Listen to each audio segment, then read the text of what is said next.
করেছেন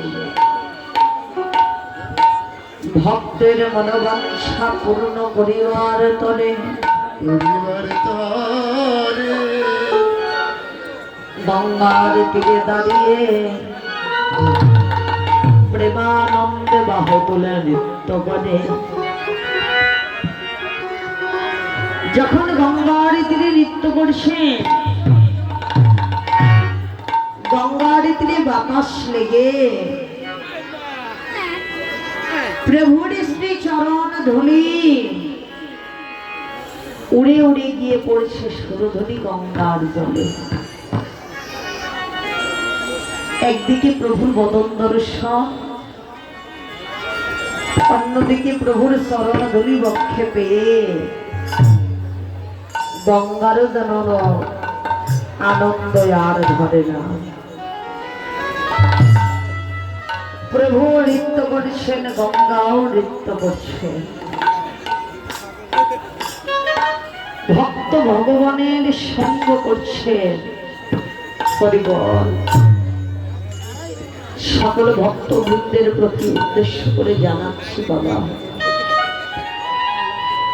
কীর্তন আসরে বসে এভাবে কৃপা করে আর কথা বলা বলি করবেন না। দেখুন, এই যে কীর্তন, এই কীর্তনটা কিন্তু চাইলেই হয় না। আমি বাড়ি থেকে বলে এলাম আসরে আজকে আমি একটু কীর্তন করবো, আনন্দ করব, সম্ভব না বাবা। যতক্ষণ না নামের কৃপা হয়, যতক্ষণ না আপনাদের মতো অনন্ত কোটি বৈষ্ণবের কৃপা হয়। দেখুন মা, এই কীর্তনটা বড় রসময় কীর্তন। ওই আন কথাই যদি একবার রসভঙ্গ হয়ে যায়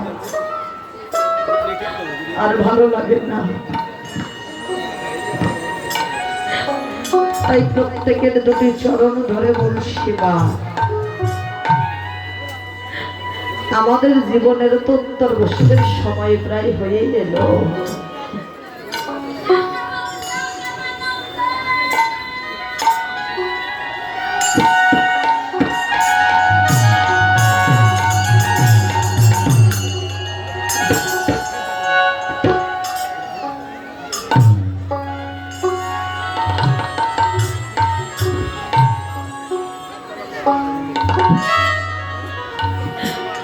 একলাই এসেছো হবে মনে, তোমার একা একাই চলে যেতে হবে।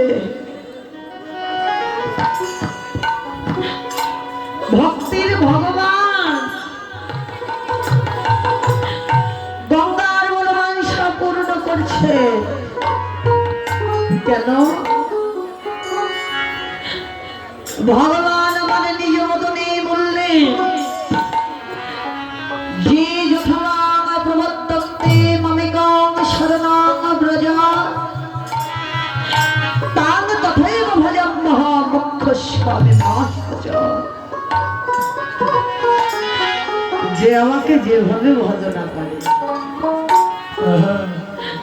আমি সেইভাবেই তার মনোবাঞ্ছা পূর্ণ করি।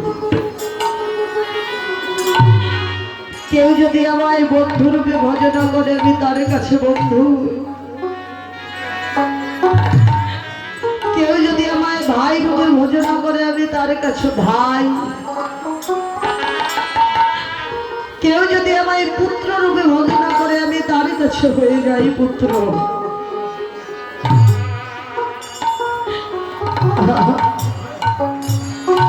ভগবানের কাছে যদি চাইবার মতো চাওয়া যায়, সে কখনো খালি হাতে ফেরায় না গো।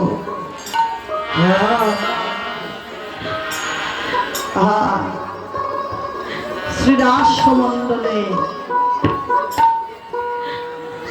গৌরহরি পঞ্চতত্ত্ব সঙ্গে নৃত্য করছে।